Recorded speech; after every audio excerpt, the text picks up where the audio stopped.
Время скоротечно. Казалось, еще совсем недавно ингушский народ находился на распутье, не имел более или менее сформировавшихся государственных институтов, четкой концепции экономического и социального развития.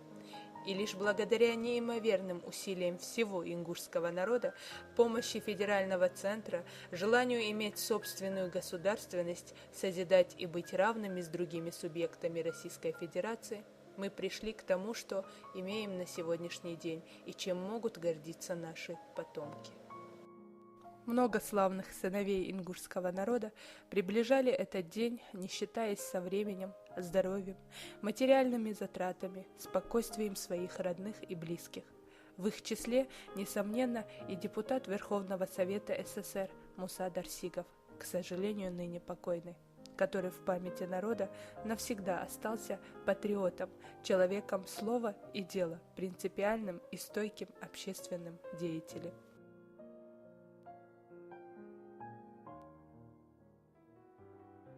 Муса Юсупович Дарсигов родился в 1938 году. В 1956 году окончил школу в Михайловском районе Целиноградской области. Свою трудовую деятельность начал в колхозе Вишневского района в 1948 году. С 1960 года Муса Дарсигов работает бригадиром в совхозе Алханчуртовский Молдобекского района ЧССР. В 1974 году вступил в ряды КПСС. 26 марта 1989 года Муса Дарсигов всенародно избирается депутатом СССР.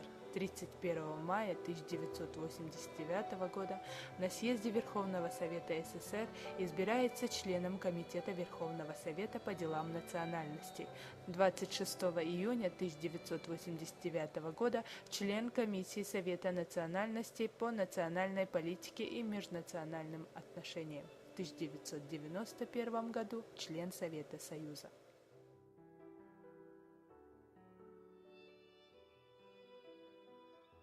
Истоки самого этого процесса национального возрождения, восстановления национальной государственности было заложено еще в 50-е и 70-х годах. Мы помним это январские события в городе Грозном, когда именно стал вопрос, ингушская общественность ставила вопрос о восстановлении своих прав. В общем, и наиболее, конечно, активные процессы воссоздания ингушской автономии, ингушской республики, конечно, пали на период перестройки, начиная с 1985 года, когда в советской стране была объявлена гласность, был взят курс на перестройку, и уже те проблемы, которые находились в глубокой стагнации, и можно даже сказать ингушской, и можно даже сказать искусственной консервации, то они стали уже обсуждаемы именно в этот период. И именно в этот период, начиная с 1988 года, и началось очень мощное национальное движение в Ингушетии, направленное на воссоздание именно ингушской государственности.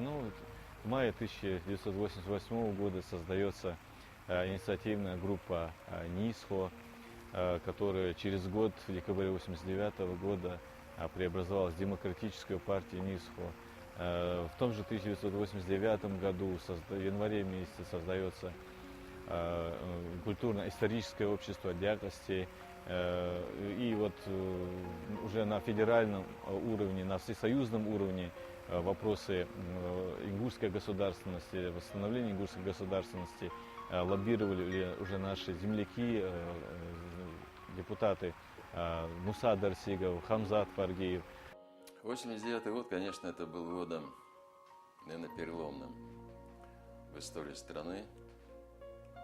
Впервые избирались депутаты СССР, народные депутаты, и, соответственно, избирался Верховный Совет СССР. Это была веха, наверное, очень серьезная в истории. И, конечно, перед глазами очень много людей, учитывая, что я работал на постоянной основе в Верховном Совете СССР, был заместителем Ельцина Бориса Николаевича в Комитете по строительству и архитектуре. Первое ваше знакомство с Мусой Дарсигом, вот каким вы его запомнили? Ну, это было, наверное, 88-й год, наверное, когда нас избрали народным депутатом СССР, и делегаты члены Ингушской республики приехали в Москву.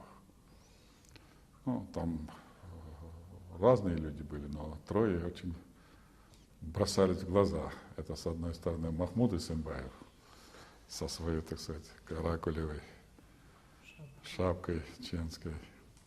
А Фатеев был очень крупный сам по себе. И Муса, значит, он тоже такой крупный, такой, ну, такой, я бы сказал, даже широкоплечий мужчина. И они втроем сразу, вот, когда мы фотографировались, их втроем было видно сразу. Ну, второе, очень быстро, вот, по мере знакомства, мы начали вместе работать, там же постоянно шли заседания. Проявилась вот одна из таких, я бы сказал, наиболее его ярких черт – это воспитанность. Муса был воспитанный человек. Он никогда, так сказать, я не слышал, чтобы он, хотя он был такой немножко даже вспыльчивый, но воспитанный был. Никогда не слышал, чтобы он кого-нибудь перебил или там быстро полез там какое-то свое мнение высказывать. Ну, твердый, вот, ну, очень такой, я бы сказал, в войнах настоящий. Войны, я так говорю. Будучи уже избранным депутатом СССР, Верховного Совета СССР, Муса Юсупович уехал в Москву. Я, значит, как, не знаю, Муса Юсупович посчитал, что я гожусь для помощников. Один из помощников его был я. Люди до сих пор помнят неуемную энергию, настойчивость достижений своих целей и, конечно же, порядочность Мусы Юсуповича Дарсигова. К нему прислушивался Горбачев, Михаил Сергеевич Лукьянов, но и прислушался съезд, потому что съезд – это действительно была элита всех республик тогдашнего СССР. Все люди были известные,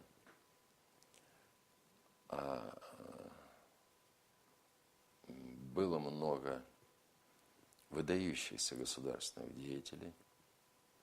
Если раньше обязательным членом Верховного Совета СССР, ну, были командующие округами, первые секретари республик, первые секретари крупных регионов, то в 1989 году уже были другие совсем люди.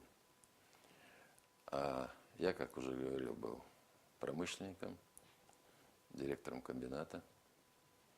Дарсигов был, насколько я помню, бригадир в одном из совхозов. Но его выступление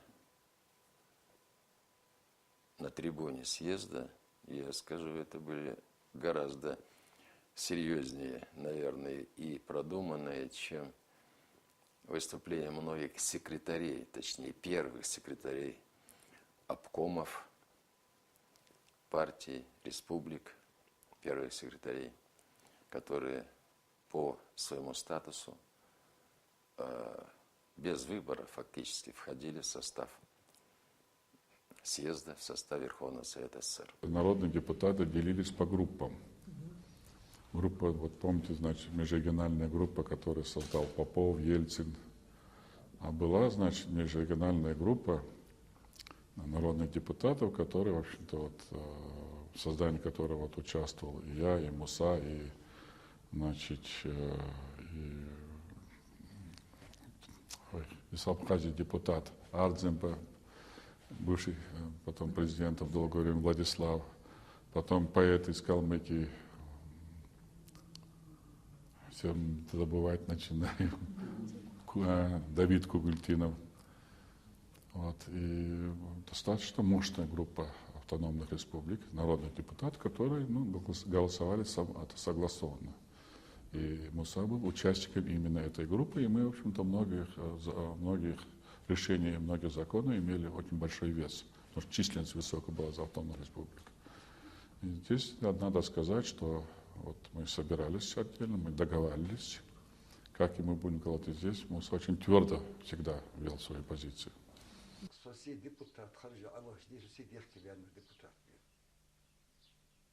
Куда ни глянь, куда молодежь. Было время, что я пожалел, что стал депутатом. У тебя не было возможности выступить с трибуны, сказать то, что думаешь. Но с помощью Всевышнего получилось так, что руководство Верховного Совета стало благоволить мне. Со мной почти ежедневно общался Горбачев, причем встречи эти происходили в большинстве случаев по его инициативе.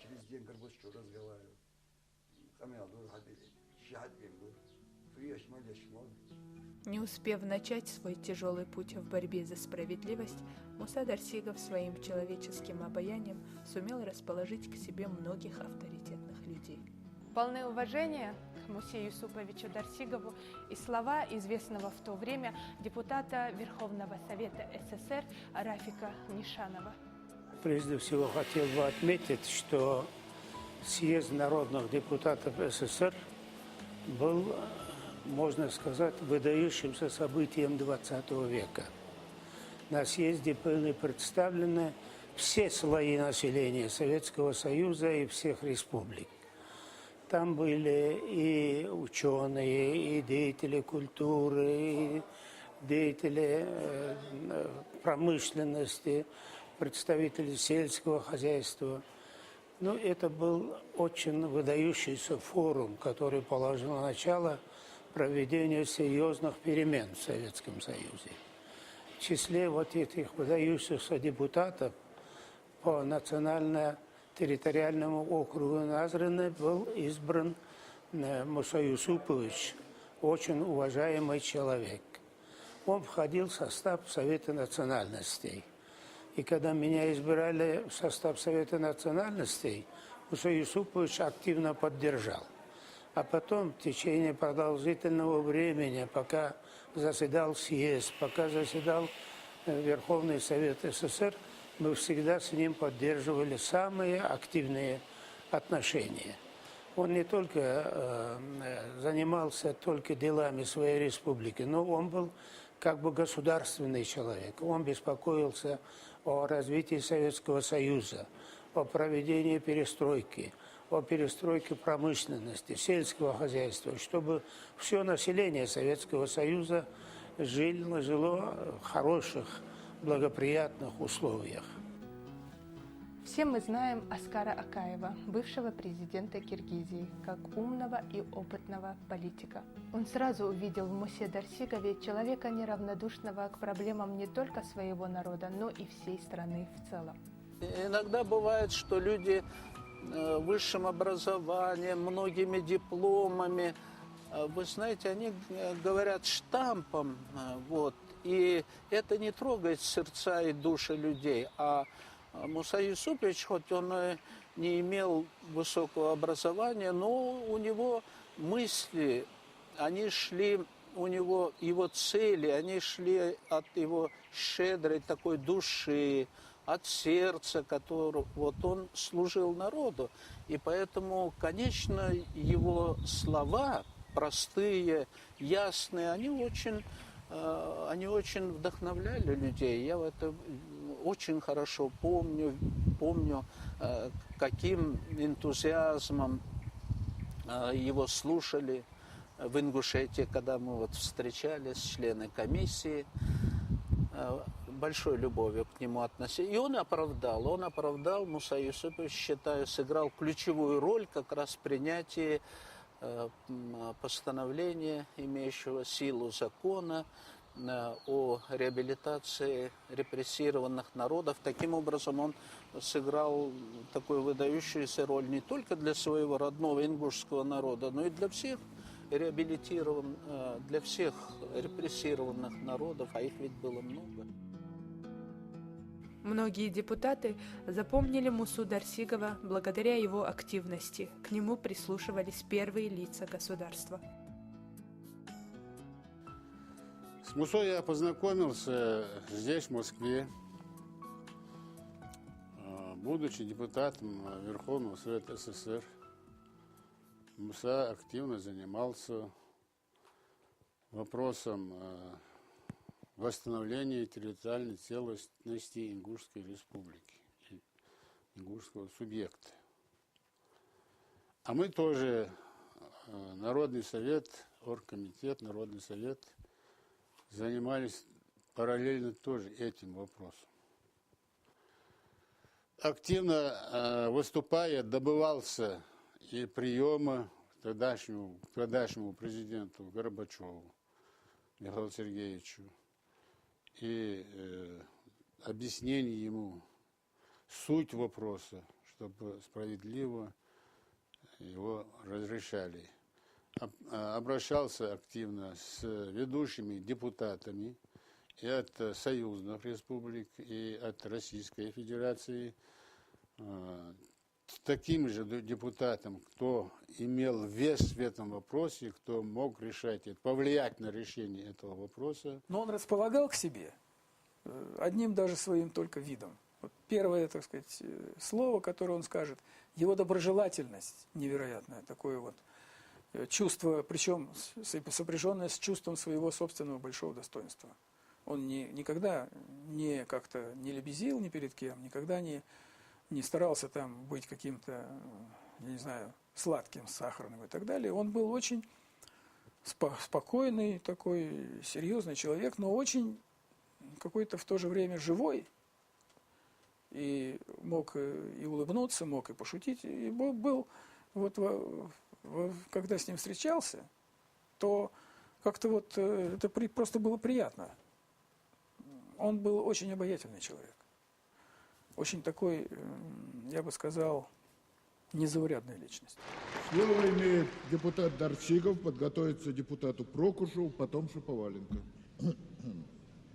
3 минуты. Уважаемый президент, уважаемые народные депутаты, я отношусь с репрессированным народом. Вы знаете, что ингушский народ поставил, он не сейчас, он лет 40 добивается своей правоты, но не может никак добиться истинной правды. Дарсигов добивался решения всех проблем, которые были там, на Северном Кавказе. В начале октября 1989 года с огромным трудом и с большими препятствиями Муса Дарсигов сумел встретиться с Михаилом Сергеевичем Горбачевым.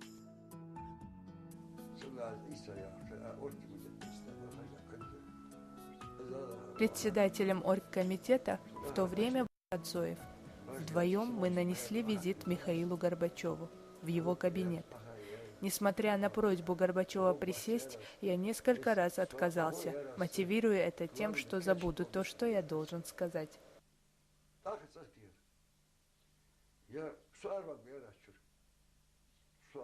Горбачев прикрикнул, мол, садись.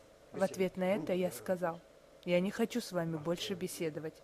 Михаил Сергеевич смягчился и бросил одно единственное слово: говори. Вот это мужской разговор, сказал я, Михаил Сергеевич.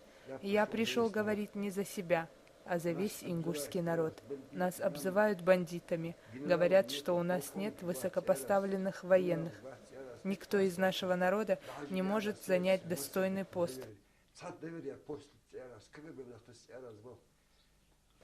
После моих слов Горбачев сразу дал указания Нишанову и Крючкову насчет принятия декларации.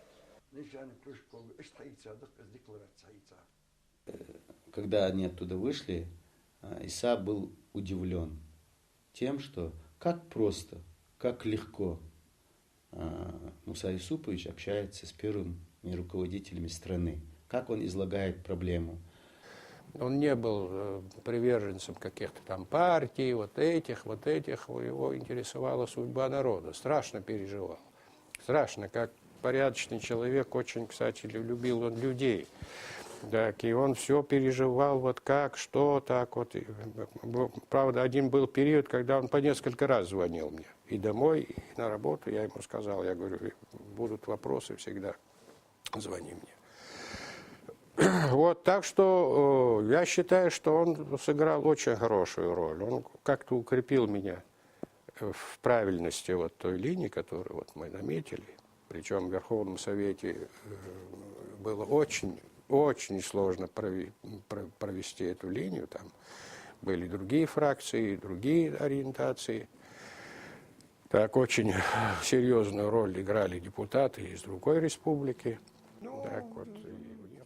Светлый человек, очень порядочный, очень внутренне красивый такой человек, который вызывал к себе уважение. Так, он умел достойно вести разговор в правительстве и депутатов. Это был очень культурный человек. Очень много читал он, так, очень много читал, очень много знал. Вот, настоящий патриот. Руслан Хасбулатов находился тогда в двойственном положении. Во-первых, он сам был из числа репрессированных. Во-вторых, как человек государственный и занимающий большую должность, он не мог высказать свою заинтересованность в рассмотрении закона о реабилитации прав репрессированных народов. Я же председатель Верховного Совета. Все прекрасно понимали, в общем-то, мои симпатии, но я не должен был это показывать как председатель, чтобы не обвинили тут же в предвзятости и прочее. Вот это приходилось лавировать. Очень тонко вот так лавировать, вот так сказать, вот между Сциллой и Харибдой, вот не обидеть и ту, другую сторону, тем более, что ингушская сторона уже была обижена тем, что она вдруг оказалась, так сказать, без субъекта, без каких-то своих представительных органов власти на уровне соответствующем. Конечно, в одиночку Муса Дарсигов был бы не в состоянии решать накопившиеся проблемы. В этом ему помогали и другие депутаты, в том числе и из Чечено-Ингушетии. Это был замечательный человек, вот, действительно очень добродушный, очень такой вот, людей он любил, он с огромным вот таким настороженностью, с тревогой смотрел на деятельность некоторых депутатов, и чеченских, и ингушских, и соседних республик. Так, вот он все время вот видел вот это разгорающееся, вот этот какая-то ненависть, вот переживал по этому поводу. Так, и он видел тоже, что я понимаю, но при всем могуществе моем, а я был, конечно, очень влиятельный, Верховный Совет был при мне влиятельный, но я же все-таки не президент. Он всей душой и мыслями был с народом, но постоянные стрессы негативно сказывались на его здоровье. Будучи депутатом, это была очень сложная работа, очень ответственная работа, очень напряженная работа. Сутками они там сидели, мне приходилось по 2-3 дня не видеть его, потому что он был там, в зале, выходил, он был выжатый лимон, еле-еле доходил до койки. Даже, я помню, он сутками не ел. Вот он был занят этой проблемой, своей работой. Но напряжение, конечно, на него сказалось, и получил он инфаркт. Получив инфаркт, значит, мы быстро обратились, и, конечно, как депутата, как уже любимца своего, его быстро госпитализировали в Кремлевскую больницу. И я находился возле него. И в этот день сессия началась. И несколько человек выступили, депутаты выступили на сессии, выступили не так, как хотелось бы Мусею Юсуповичу. То есть по отношению к тем вопросам, которые касались ингушского народа, репрессированных народов, создания республики и прочее, а вот косвенно те депутаты, которые выступали, негативно отозвали, что это не проблема, что это не надо рассматривать на съезде и так далее, и так далее. Вы бы видели, что с Мусой происходило. Муса взбунтовался. Ахмед говорит, я должен поехать на сессию. Я говорю, Муса, дорогой, нельзя. Нас не выпустят. Это кремлевская больница, профессура, лечащий врач, доктор наук. Он не разрешит нам. Делай, что хочешь, вези меня на Кремлевский дом съездов. Я должен сегодня выступить. Я говорю, Муса Исупович, ну регламент, ну не дадут нам. Ну много там таких вещей, которые мы не сможем преодолеть. Нельзя, ваше здоровье превыше всего. В конце концов, жизнь дороже, чем смерть. Ну, как так можно рисковать? Он меня заставил подойти к врачу. Я пришел к лечащему врачу. Я говорю, так и так. Он говорит, вы что, с ума сошли, молодой человек? Вы что, убить его хотите? Говорит, я не беру на себя ответственность за его жизнь. С инфарктом человек поступил. Я захожу, говорю, Муса Исупович, нас не пускают. Ты не мужчина. Ты должен организовать. Все, он в больничной форме. Ну, я знаю, что бесполезно его остановить. Я спустился вниз, быстро подогнал такси. Тайным ходом его вывел. Сели мы на такси. Я говорю, Муса Исупович, ради Бога, только не в этой одежде в Кремлевский дворец. Еле пришлось уговорить его завести в номер. Он переоделся, значит, одел форму приличную, и он туда пришел. Я прошу вас, народные депутаты, поддержать не том, что мою проблему, мессетинскую, немецкую. Да и в этом зале ни одного человека нет, чтобы не пострадал, чтобы репрессий не было. Зачем не выступающий президент или другой? Надо задевать, уважаемый Михаил Сергеевич. Вас люди уважают. Вы должны... Это вопрос... При выступлении обязательно надо говорить, а вы никогда об этом не говорите. Редко говорите. У меня все. Я прошу, извините меня, конечно. Но прошу вас, поддержите репрессии народа, поддержите, чтобы этот вопрос решился. Раз навсегда надо покончить с этим вот так. Он был из народа, его речь была не очень точная, может быть, и не слишком там изящная по интеллигенции. Но он был нормальный, умный, воспитанный, прямо от земли, от сахи, как в советское время, человек. Поэтому он имел право обращаться так к Горбачеву. И Горбачев это правильно понимал. Между ними небольшая разница в возрасте была. А тогда было время, когда все-таки уже разница в должностях все-таки меньше оценивалась. Это сейчас даже больше значительно разница в должностях. Поэтому он правильно обратился, и я думаю, мы тогда и настояли на многом. Значит, чтобы все-таки тогда началось положительные изменения вот, во всех вопросах, касающихся вот этого спорного и очень сложного вопроса. Просто вот я затронул его, что все-таки хорошо, что вот этот фильм готовится, хорошо, что память сохраняется, потому что вот те события, которые были в те годы, фактически навсегда останутся в истории ингушского народа. Там лежат победы народа, там и поражения сидят. Одна беда объединяла многие народы, которые оказались под гнетом Сталина. Муса Юсупович всегда стремился к тому, чтобы справедливость была на высоте. Он ставил конкретно задачу, говорил, вы должны решить задачу внутри страны, а не по миру кататься, ездить, решать проблемы мировые. Наша задача, вот в первую очередь, решить свои внутренние проблемы. Муса Дарсигов устраивал много плодотворных встреч с первыми лицами государства. Также своими усилиями он добился встречи нашего духовенства с патриархом России Алексием II. Организатором этого визита был через Кашурка своего помощника Муса Дарсигов. А участниками этого визита были Аушев Башир Хаджи, Пошу Ахмед Хаджи, Дарсигов Муса, Кашурка и я.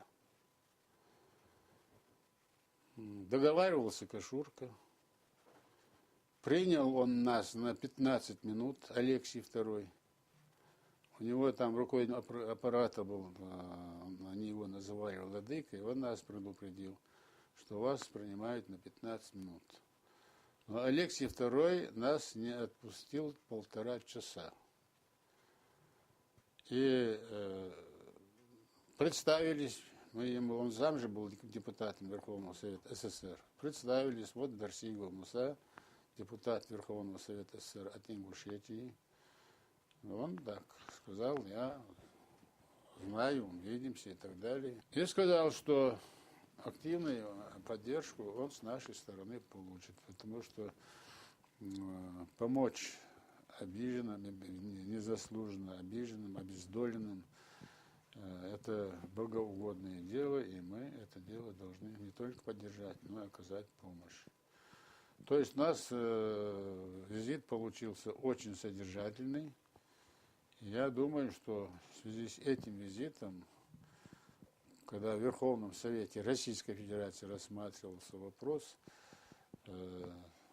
это тоже повлияло, когда наша делегация была там в лице других, то он написал ходатайство Верховному Совету Российской Федерации. Я лично прошу поддержать этот обездоленный народ, дать им возможность жить на территории своей родины. Муса Дарсигов во время встречи с патриархом всея Руси Алексием II говорил о проблемах ингушского народа и высылке настолько проникновенно и убедительно, что патриарх слушал депутатов от Чечено-Ингушетии целых 1,5 часа вместо заявленных 15 минут и был очень растроган. От начала до конца полностью мы раскрыли ему эту проблему и положили его на стол. Ему. И после того, он очень внимательно нас слушал, и когда отдельные моменты, мы говорили об отдельных моментах, о тех зверских издевательствах над нашим народом, когда нас выселяли, и у него даже иногда слезинки падали. Настолько была трогательная эта тема. И в заключении и Муса, и мы ему сказали, что мы хотели бы от него, как от главы христианского направления, была поддержка в решении этого вопроса. Мусу Дарсигова я уже знаю более 20 лет. Первое тесное наше знакомство завязалось именно в тот период, когда мы создавали Ингушскую республику, и в момент, когда принимали закон о реабилитации репрессированных народов. На какой должности вы были? Я тогда был муфтием ингушского народа. Я был член оргкомитета и член Народного совета по восстановлению автономии ингушского народа. А он тогда был депутат Верховного Совета СССР. И в Москве, и здесь практически мы очень часто встречались. Ну и все действия, которые были связаны с Народным советом и с оргкомитетом по восстановлению ингушской государственности, конечно, без участия таких людей, как депутаты Верховного Совета СССР, конечно, редко когда проводились. Если известный на весь мир танцор Махмуд Эсэмбаев выражал свое отношение и свою позицию посредством танца, то в Мусе Дарсигове он увидел человека с крепкими корнями. Именно благодаря ему Муса Дарсигов смог познакомиться с людьми, которые так или иначе могли помочь ему в достижении поставленных целей. Я как бы помогал Махмуду Эсэмбаеву что-то выполнять юридические работы, а он сказал, ну, ты национальные вопросы касаешься, все время меня спрашиваешь, вот, я тебя познакомлю с ингушами, Дарсиговым и Фаргиевым, да. Ну, я говорю, я очень буду рад, и он меня назначает в гостинице встречу, да. Мы как раз встречались, Дарсиев, Фаргиев и Махмуд Эсэмбаев. Он побыл, объяснил, кто к чему, и мы с этого дня начали, прямо почти с первых дней работы депутатов. После того, как Муса Дарсигов в письменном виде обратился к Михаилу Сергеевичу Горбачеву 26 марта 1990 года, была создана комиссия Совета национальности Верховного Совета СССР по рассмотрению обращений ингушского народа. Председателем комиссии был назначен Беляков Анатолий Михайлович. Ситуация, сложившаяся в Чеченской Республике, требовала принятия какого-то решения. Федеральная власть должна была. Ингуши однозначно заявили о том, что Дудаеву, что нам с тобой не по пути. Дудаев объявил о том, что он не с Россией. Значит, решать надо было судьбу народа, который свое мнение, свое отношение к России, к ситуации, которая сложилась в этой республике, однозначно высказалось население за то, что мы с Россией. Но ни у кого страстного желания легко и просто образовать республику для ингушей не было. Закон о реабилитации репрессивных народов был принят в 1991 году, в апреле месяце. Но от того, что в этом законе было написано в одной из статей, что репрессированные народы при их волеизъявлении могут восстановить свою государственность, еще не говорило о том, что Ингушская республика будет восстановлена. В определенной мере этому, конечно, способствовала ситуация, сложившаяся в Чеченской республике.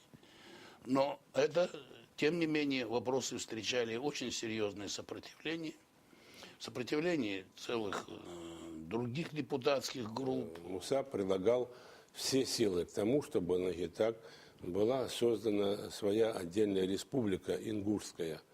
И я входил в состав группы, нас было или 8, или 12 человек, уже в деталях сейчас не помню, значит, так, образовано постановлением Верховного Совета СССР для рассмотрения обращения ингушского народа, значит, так. И мы много раз выезжали на место в Чеченскую республику, встречались и с одной стороной, с другой стороной. Были очень многочисленные такие митинги. Мы начинали работу, допустим, в 10 утра, а иногда заканчивались последние митинги уже за полночь. Так все организовывалось, значит, так люди переживали, хотели довести до представителей, значит, депутатского корпуса Советского Союза свои мнения, освещали площади, выставляли, значит, трибуну и приезжали. В 11 приезжаем, только начинаем митинг вечера. Вот такая вот была обстановка. И было очень важно нам сориентироваться и правильно сделать доклад, значит, так, для Верховного Совета СССР, значит. И нам важно было услышать, значит, так, разные мнения. И мы, конечно, сумели выбрать рациональное зерно из тех высказываний, которые были многочисленные. И в том числе, значит, так нам, значит, очень популярно свою позицию излагал Муса. Комиссия, которая работала над ингушским вопросом, встречала много проблем на своем пути. В том числе было много возмущений со стороны депутатов, но Мусу Дарсигова это не останавливало, напротив, укрепляло веру в собственные силы. Я буду обвинять руководителей. Разве можно так подавать? Не голосуйте. Ведь комиссия работала по ингушскому вопросу, дала заключение. Ни у меня не спрашивают, и у вас не буду спрашивать. Не надо так говорить, не голосуйте. Он был искренний патриот Ингушетии. Он еще по ходу работы съезда и по ходу работы сессии Верховного Совета СССР неоднократно поднимался на трибуну, неоднократно заходил ко мне на беседу и всегда ставил вопрос о самостоятельности Ингушской республики, что допущенные во времена Сталина ошибки о переселении целых народов, чтобы было исправлено, и Ингушетия, чтобы не оставалась в составе Чеченской республики, а была самостоятельной республикой. И в том, что Ингушетия приобрела свою самостоятельность, суверенитет, выдающиеся заслуги именно Мусаюсу. Если вы будете живы, дети все его будут живы-здоровы, внуки будут здоровы, это будет большая память для него. Он многое сделал, чтобы ингушский народ жил счастливо. По воле судьбы я как раз, а может быть и Муса Юсупович рекомендовал, потому что мы были знакомы, мы дружили, мы были коллегами. Вот. Ну, одним словом, я не помню, кто рекомендовал, но меня тоже избрали в состав этой комиссии. И я большим удовлетворением вспоминаю, как работала комиссия. Комиссия была очень такая, я должен сказать, вот сегодня создается много комиссий, которые, в общем-то, ничего не добиваются. Но эта комиссия была такая рабочая, боевая, и я помню, проделала огромную работу. Комиссия работала над этим вопросом на протяжении 9 месяцев и дала заключение о том, что обращение ингушского народа важно для оздоровления советского общества, справедливого и взвешенного разрешения проблем народов, репрессированных в годы Великой Отечественной войны. И вот мы целый месяц в 1989 году как раз посвятили этой работе, побывали во всех уголках Чечено-Ингушской автономной республики, встречались с простыми людьми в селениях, городах. Вот. И я вот здесь хотел бы подчеркнуть, как раз когда мы были в Ингушетии, я вот видел большим удовольствием, большим удовлетворением, с каким глубочайшим уважением, какой любовью относились ингуши к своему родному депутату Мусе Юсуповичу Дарсигову. Они просто в нем души не чаяли, потому что он действительно, в отличие от многих депутатов, в отличие от многих лидеров, которые в каждом деле искали свой интерес, Муса Юсупович был человек бескорыстный. Он, я вот хотел бы подчеркнуть, он вот работал, он шил вот ради будущего ингушского народа, вот ради благополучия своего народа, ради того, чтобы народ, который действительно вносил свой выдающийся труд в становление общей нашей страны, он был полностью реабилитирован, чтобы восторжествовала историческая справедливость. Он это очень хорошо понимал, вот, и он был хорошим пропагандистом.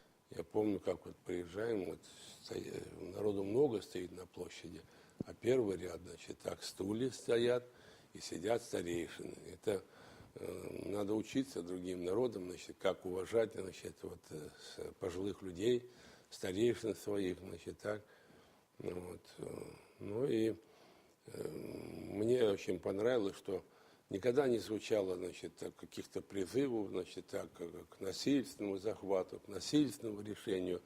Люди просто хотели, значит, так, и просили, чтобы нормальным законодательным путем решить этот вопрос, потому что так уже не может продолжаться. Итоги поездки комиссия обсуждала на самом высоком уровне. По возвращении сюда комиссия в Москву также работала, продолжала работать.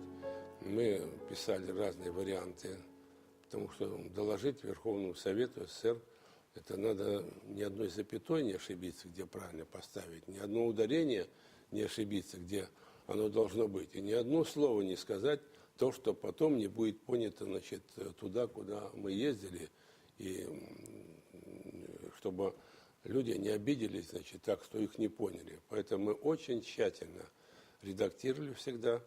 Вот, очень такой, ну, он, конечно, потому что и был образованный человек, академик, Акаев, он же был тогда президент Академии наук Киргизии, значит, так. Он очень активно тоже участвовал, значит, так, вот, в отредактировании этих всех постановлений. Ну и мы вот, наверное, после того, когда последний раз побывали, еще месяца 2 отрабатывали все это дело. И потом вот завершили свою работу таким вот внесением предложений, которое было рассмотрено и принято. Вопрос о организации самостоятельной автономии ингушского народа в рамках Российской Федерации.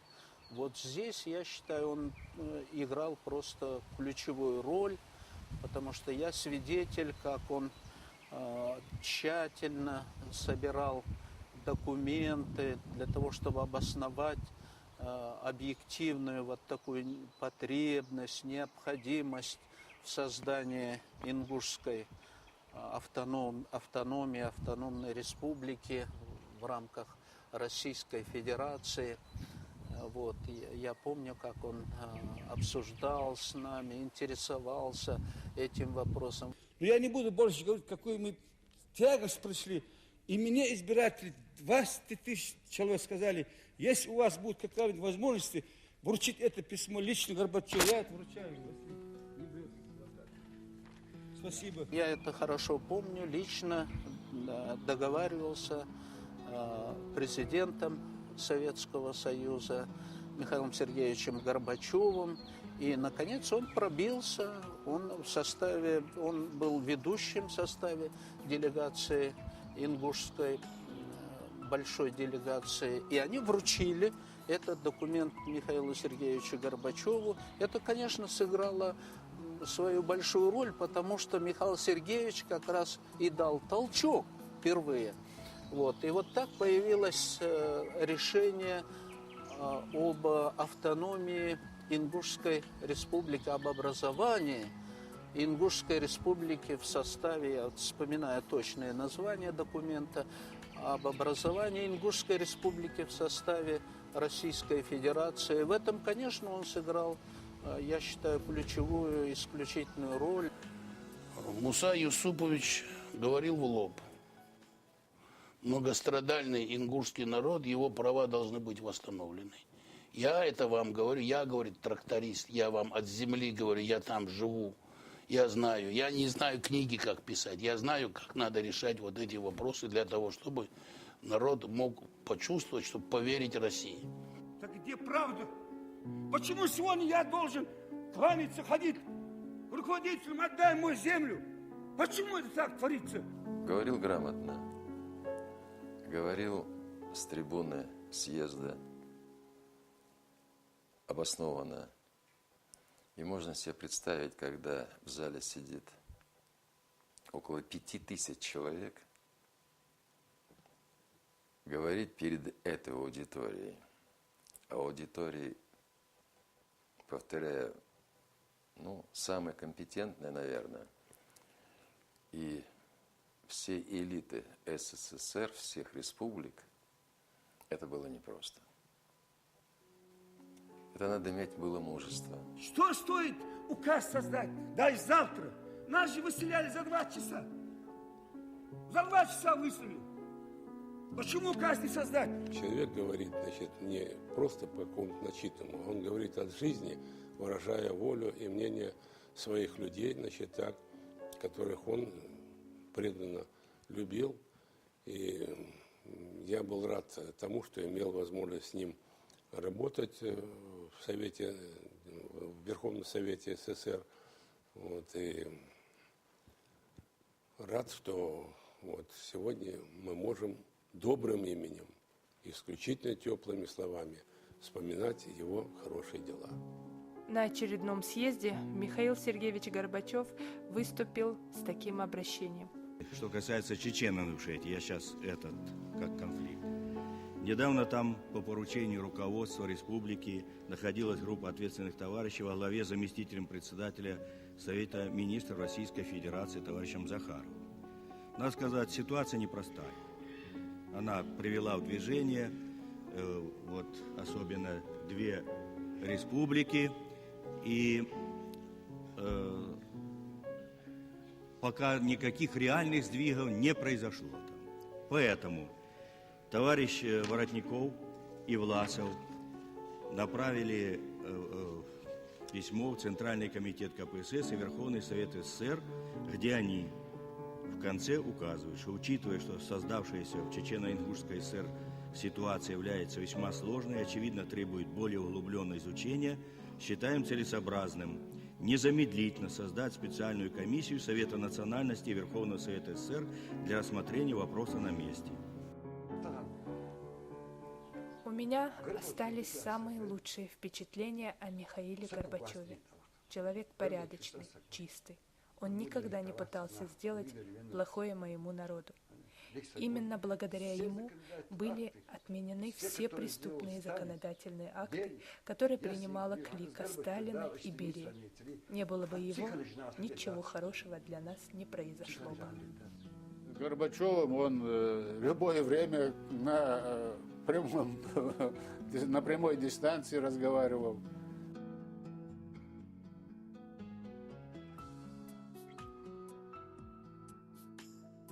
В 1989 году на съезде народных депутатов СССР Муса Дарсигов познакомился с депутатом СССР Борисом Николаевичем Ельциным, академиком Андреем Дмитриевичем Сахаровым и Михаилом Александровичем Бочаровым. Впоследствии, когда Бориса Николаевича Ельцина выбирали председателем Президиума Верховного Совета РСФСР по просьбе помощника Бориса Николаевича Ельцина Михаила Бочарова, наш герой организовал группу поддержки, и Борис Николаевич был избран председателем Президиума Верховного Совета РСФСР. Взамен за столь тяжелый труд Муса Дарсигов хотел лишь одного, чтобы Ельцин решил вопрос по созданию Ингушской республики. Он очень беспокоился о культуре, быте, традициях своего народа. Он хотел, чтобы эта традиция развивалась в современных условиях, соответствующих нынешнему этапу развития человечества. Он хотел немедленно, так торопился, чтобы прямо по ходу работы съезда, по ходу работы сессии Верховного Совета это было осуществлено. Но я ему говорил: Мусабек, дорогой, ты не торопись. Мы ради этого все работаем. Это будет осуществлено.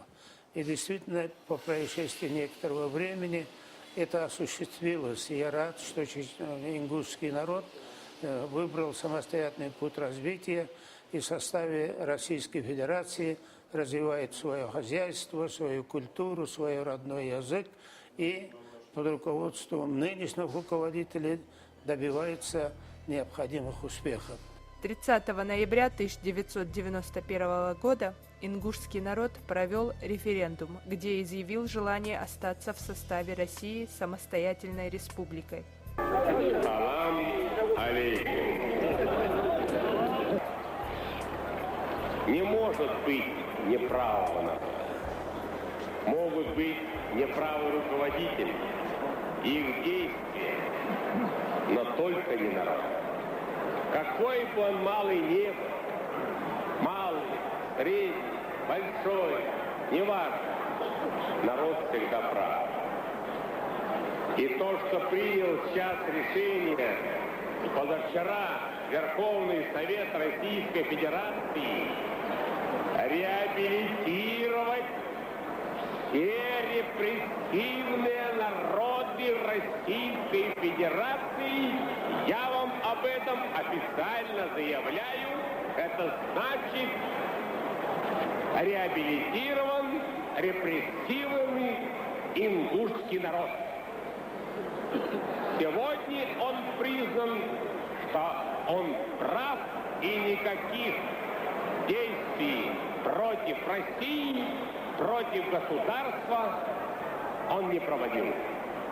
Ингушский народ в своей истории доказал, что он не агрессивен, что он добр, что он трудолюбив, что он не завоеватель. Нет, он требует справедливости. И как вы решите, или Ингушская автономная область, или Ингушская автономная республика, как вы решите, и как вы обратитесь к Верховному Совету России, так мы и решим. Мы что повели Ельцин, что говорят, сам Бог, да, почти год вчера. Что касается Ельцина, то мы приятельствовали, и надо отдать должное, что без его доброй воли образование нашей республики не было бы возможно.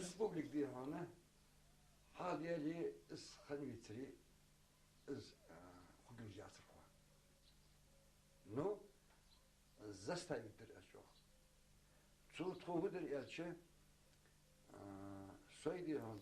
После окончания референдума я и Бимбулат Богатырев побывали у Ельцина. Ельцин уже карточки отмахает референдум. Я, как бы пользуясь своим привилегированным положением, зашел и сел на диван. До этого он меня принимал, по моим подсчетам, 23 раза. Я организовал его встречи с разными людьми. 23 раза.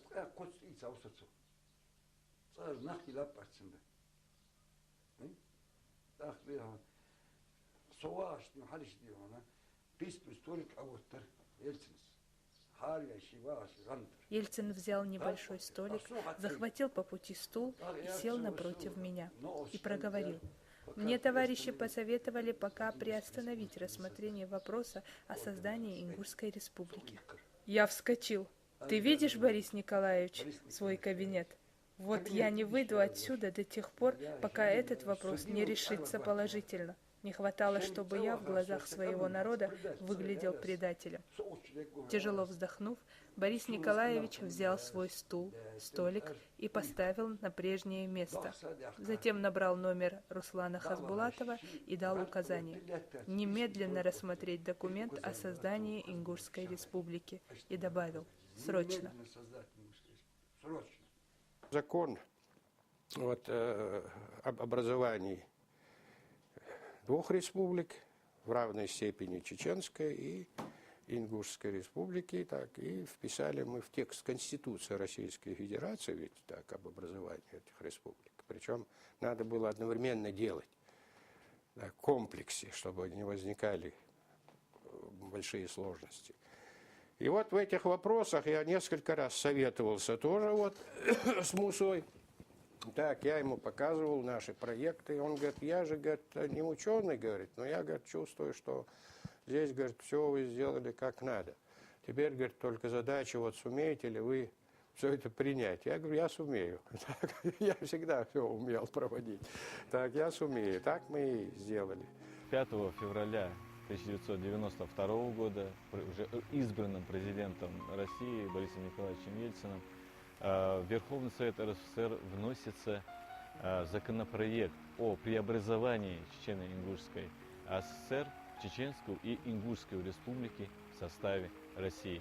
Потом идет долгая и кропотливая работа нашего депутатского корпуса в Верховном Совете СССР по принятию соответствующих документов, по разработке документов. В конечном итоге все это привело к тому, что 4 июня 1992 года Верховным Советом РСФСР принимается закон об образовании Ингушской республики в составе Российской Федерации. И тут же выносится постановление о порядке введения в действие вот этого вот закона. Если бы не Муса, конечно, это все могло бы и не состояться.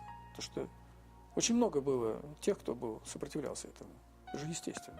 Никто не хочет, чтобы отдельно возникала республика. И, конечно, предпочли бы, так сказать, все это сохранить, как было. Вот он очень энергично, настойчиво этого добивался, и поэтому-то так и случилось. И он на самом высоком уровне мог общаться. Именно потому, что он был человек от народа. Это все понимали. Из народа сам. Вот я говорю самородок. Вот кто-то там смеется над словами Ленина, что и кухарка должна... Кстати, он никогда не говорил, что она может управлять. Он говорил, что она должна научиться управлять государством. И может научиться. Даже человек вот самый простой, эта мысль была такая. Вот бригадир, значит, совхоза, да, он был. И вот доказательство, что он смог. Он действительно был на уровне самых сильных, самых активных депутатов. Эти два, можно сказать, его выдающихся деяния, которые увенчались успехом, это его вклад неоценимый в принятие постановления о реабилитации репрессированных народов, и второе – об образовании Ингушской республики в составе Российской Федерации. Они, конечно, заслуживают того, чтобы имя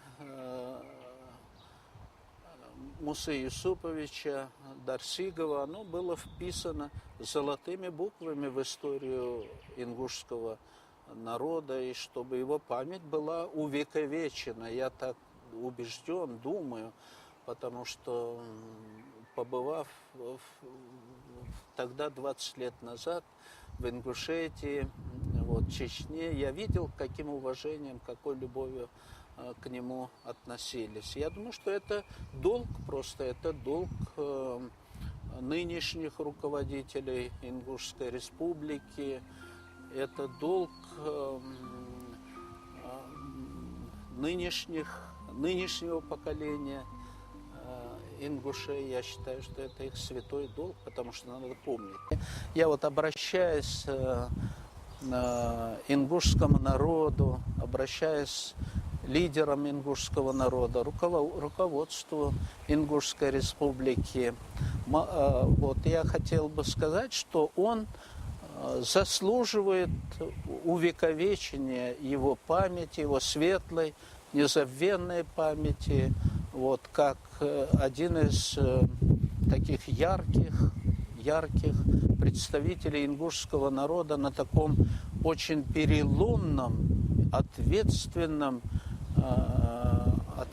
этапе, когда решалась судьба ингушского. Я считаю, что вот создание условий для этого нового подъема, духовного подъема, вот, благополучия ингушского народа сыграл огромную роль народный депутат СССР, депутат от ингушского народа Муса Юсупович Дарсигов. И я считаю, что его память должна быть, конечно, безусловно увековечена, потому что если этого не сделать, и если обесценивается труд предыдущих поколений, то нет будущего. Расул Гамзатов очень хорошо когда-то сказал, замечательный великий сын Дагестана, России, сказал, что если ты выстрелишь в прошлое из пистолета, будущее выстрелит в тебя из пушки. Поэтому надо прошлое уважать, надо помнить замечательных сыновей, увековечить их память. Тогда и будущее будет процветающее у такого народа. А вот обращаясь к ингушской молодежи, я хотел бы сказать, что надо брать пример Мусы Юсуповича. Муса Юсупович был выдающимся человеком труда, вот, и он мог служить примером для всей молодежи, что именно трудом, честным, бескорыстием, служением своему народу человек может принести очень много пользы своему народу. Вот таким человеком был Муса Юсупович Дарсигов. Я считаю, что для молодежи он является образцом, замечательным примером. Вот. Ну и я считаю, что о Мусе Юсуповиче надо написать хорошую книгу, о нем надо создать хороший такой телевизионный фильм, показывать. Именно пример таких людей является лучшей воспитательной силой. Вот. И показывать в школах, в университетах, я считаю, показывать по российскому телевидению, потому что он был достойнейшим гражданином и Советского Союза, и был достойнейшим гражданином России. Ушел, я думаю, рано из жизни, потому что потерял вкус к жизни. Вот эти трагические события у него. Он был трогательный человек, очень ранимый. Так, мне кажется, он просто не перенес вот это наслоение вот этих многих трагических событий одно на другое. И вот эти непрерывные переживания, так, вот они, мне кажется, вот Аллах его было просто, видимо, нетерпимо уже. Этот человек, который сделал для своего народа, я бы сказал, больше всех. Потери Мусы, конечно, для тех, кто знал его, это большие потери для нас. И никогда мы не видели, чтобы Муса говорил то, что он не думает. Это самый главный человека, что он говорит то, что он думает, а не лицемерит. Он был человек, не устающийся делать добро. И в этом великое ему спасибо от всех нас, ныне живущих. Вот я могу сказать только одно. Он свою жизнь прожил, на мой взгляд, честно, принципиально. И наши потомки и будущие поколения должны о нем помнить как одного из замечательных представителей нашего народа, который впервые оказался в таком высоком парламенте, как Верховный Совет СССР. Но что он делал, мало кто тогда. Даже там были ответственные руководители республик, в том числе и репрессированных народов. Но Мусе в этой борьбе принадлежит особое место. Сегодня республика состоялась, но вряд ли кто догадывается, как трудно было стоять у истоков ее создания. Жизненный подвиг Мусы Юсуповича Дарсигова не был отмечен на должном уровне, но будем надеяться, что этот пробел все-таки будет восполнен.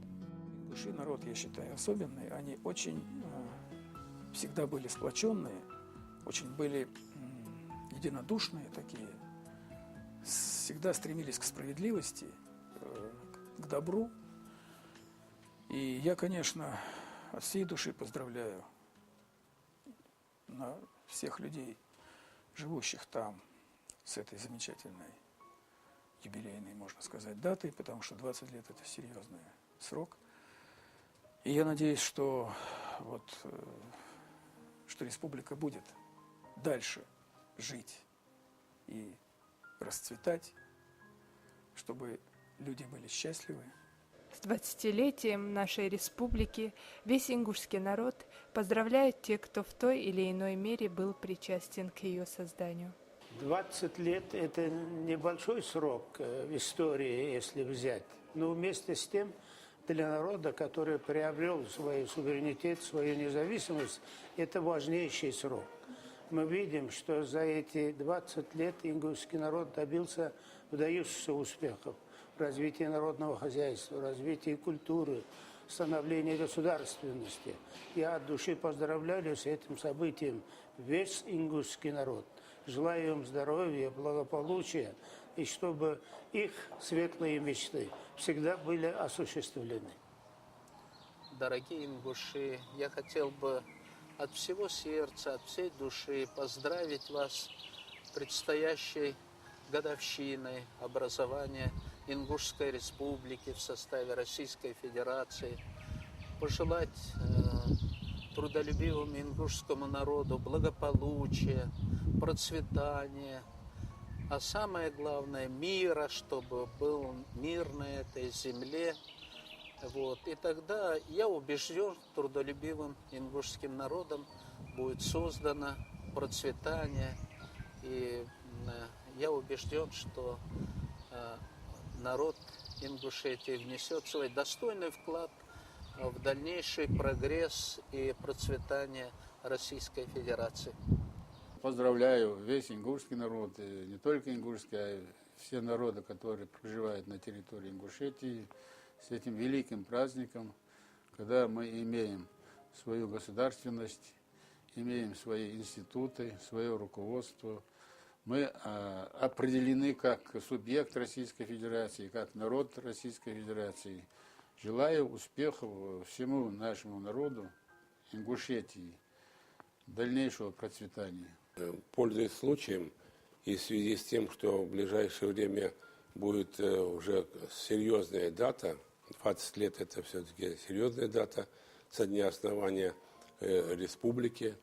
Я как человек, который имел какое-то отношение прямое к реализации этой идеи, хочу от всей души пожелать, значит, всему ингушскому народу счастья, здоровья, процветания, чтобы республика развивалась, чтобы она была, значит, настоящим, полнокровным членом нашей Российской Федерации.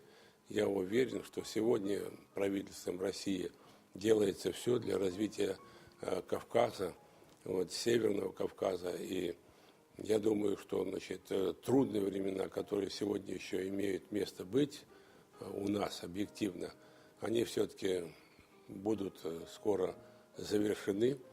И я думаю, что больше будет улыбок, больше будет счастья, больше будет радости на всех лицах. Я этого желаю от души всему ингушскому народу. Я, конечно же, желаю самым искренним образом счастья, здоровья, успехов нашему народу, ингушскому народу, да, который рядом живет с чеченским народом, чтобы они между собой тоже дружили, чтобы решали какие-то совместные свои вопросы, а их, наверное, немало. Ну, конечно, Ингушетия прошла очень трудные судьбы. Так, хотелось бы надеяться на то, что процесс становления так, будет более такой вот позитивный. И, конечно, я хотел бы пожелать всем. Здоровый народ должен быть здоровый. Я хотел бы пожелать здоровья, счастья, успехов. 20 лет – это, конечно, большой исторический, в рамках нашей жизни, исторический период. А для мира, конечно, 20 лет – это вроде бы как одно мгновение. И, наверное, в эти дни, в преддверии эти 20-летия, и на самом, наверное, празднике, который, я думаю, что должен отмечаться в Ингушской республике, учитывая, что это фактически образование новой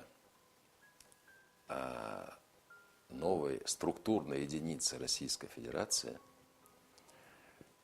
и, в принципе, пройдено много и тяжелых моментов становления Республики Ингушетия,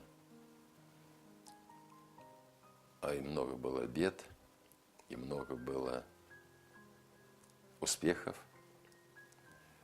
Я думаю, что впереди гораздо лучшие времена, но никогда не надо забывать тех, кто стоял у истоков этого 20-летнего юбилея. Все они сделали настолько много, вроде бы для небольшого народа Ингушской республики, что, наверное, должны остаться в памяти всего населения. Каждый из наших людей, каждый гражданин республики в полном объеме осознает эту значимость этого процесса. Сейчас на пороге мы отвечаем, мы на пороге стоим 20-летие республики, и каждый из нас должен вносить стройный фундамент этого здания, которое называется Ингушская республика, в свой вклад в ее возрождение, в ее процветание и ее развитие. Пошло ли мое депутатство не во вред, а на пользу республике? Пускай рассудит время. За 20 лет со дня создания ингушской государственности изменилось и сделано многое, и в этом тоже заслуга Мусы Дарсигова. Это и своя столица, город Магас, и учебные заведения, и промышленные объекты, и культурные учреждения, собственные средства массовой информации и, конечно же, люди, все активнее включающиеся в процесс созидания и строительства республики. Этот набирающий обороты процесс выявил среди нас массу талантливых людей, ученых, артистов, врачей, предпринимателей и даже альпинистов, которым смиренно покоряется неприступный Эверест. Заявили о Ингушетии в полный голос и наши спортсмены. Чемпион мира. Очень интересный поединок.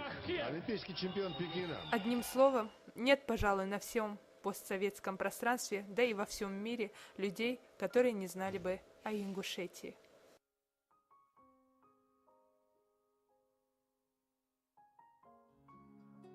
А напоследок хочу зачитать строки, которые я посвятила этому, не побоюсь этого слова, великому человеку.